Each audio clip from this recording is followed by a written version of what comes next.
এক ব্যক্তি তার সমস্ত মূলধন সুদ থেকে আয় করা, সে পবিত্র হজ করতে যাবে, তার সুদের টাকা হজ করতে পারবে কিনা?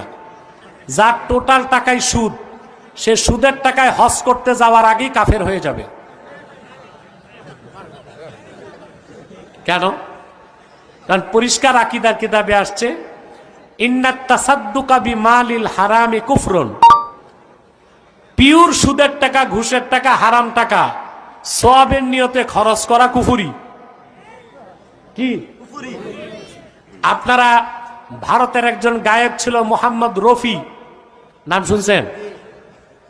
এ লোকটা অনেক নাচ শরীফ পড়ছে, হতে পারে নাচ শরীফ পড়ার কারণে আল্লাহ তারে মাফ করবেন, কিন্তু সে বলিউডে সিনেমাতে গান গাইতো।